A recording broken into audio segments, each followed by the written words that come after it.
Bonjour les amis, bonjour à toutes, bonjour à tous. Vendredi 9 mai 2025. Eh bien de grand matin, je suis déjà en route.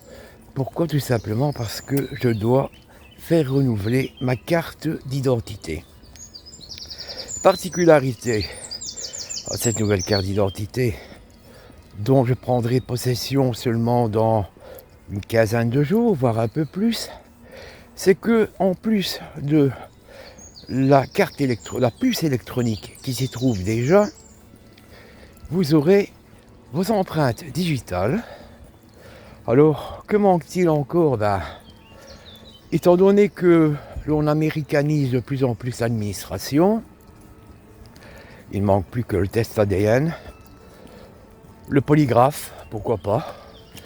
Et ce n'est que dans une quinzaine de jours que je recevrai donc cette nouvelle carte revue et corrigée.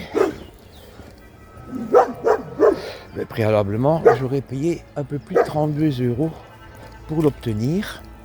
Ça, c'est le petit détail en passant. Ce qui veut dire qu'on est de moins en moins libre. Je ne vous apprends rien. On est pisté de partout. On est pisté où qu'on aille. Maintenant, on est tous présumés coupables de quelque chose, puisque automatiquement nos empreintes sont maintenant enregistrées quelque part. Elles sont sur la carte d'identité. Elles se trouvent dans une base de données. C'est dans une espèce de cloud, je ne sais pas.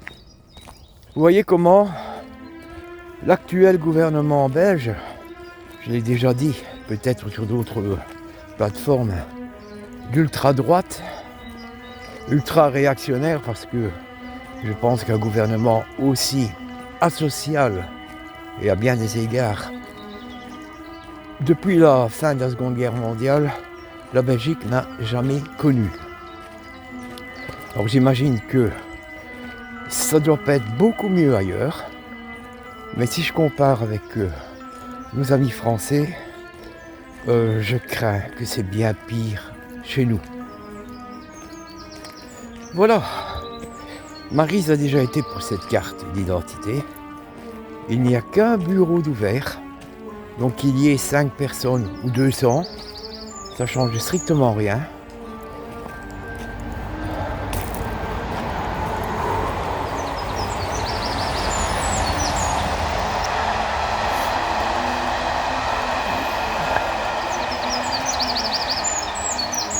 Tout est en fait conçu pour nous tenir à l'œil, pour connaître nos moindres faits et déplacements. Sur le moment, je m'étais dit, je vais peut-être pousser une gueulante et dire qu'in fine, on est en Corée du Nord ici. Pourquoi pas le polygraphe, le test ADN? Peut-être que ça arrivera.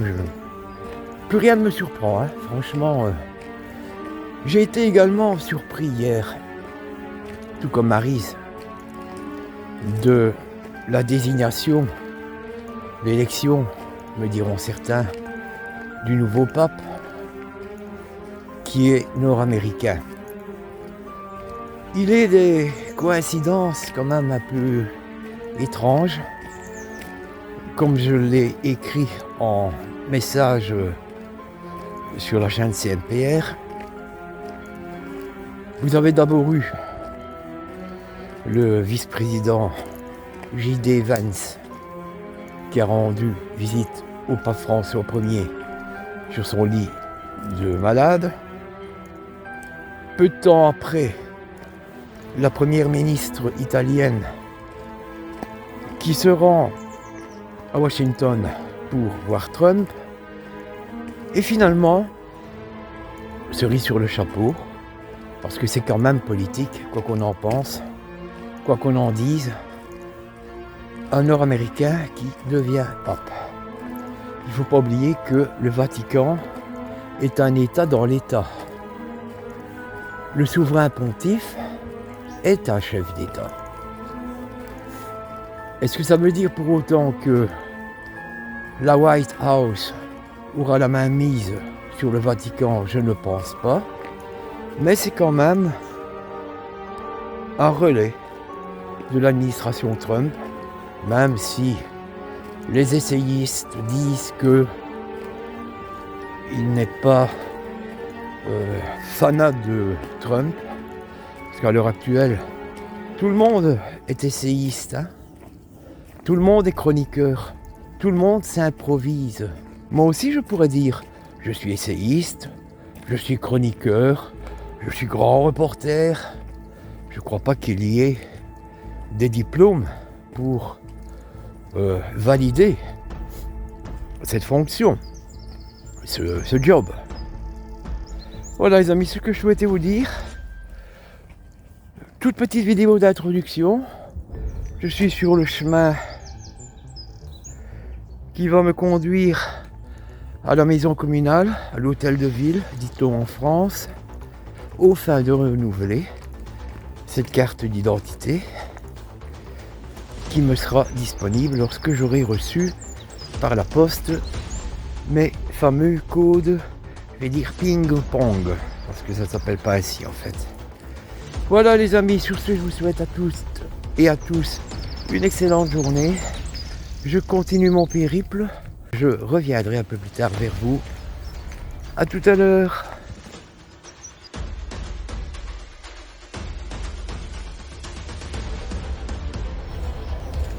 « 7h29 ». Eh bien les amis, je vous assure que c'est très dur de se remettre à la marche quand pendant près de 2 mois, vous n'avez plus bougé de la maison. Et c'est ce qui est un peu le cas pour moi. Je sens que c'est dur, hein, franchement. Ouh là là. Alors que je fais de très longues marches en pied depuis de nombreuses années, je m'aperçois que on perd vite l'habitude. Hein. Voilà les amis, il est 7h30 à peu près. Je serai normalement à l'avance. Et comme dirait Shakespeare, mieux vaut 3 heures à l'avance qu'une minute en retard. Bah, c'est pas, le rendez-vous n'est pas fixé à 8 heures. J'arriverai pour 8 heures pour éviter qu'il y ait une armada mexicaine avant moi, parce que voilà, je vais peut-être rester sur place jusqu'à 11 heures, peut-être même plus. On se retrouve tout à l'heure les amis. Dernier sprint, presque le dernier sprint.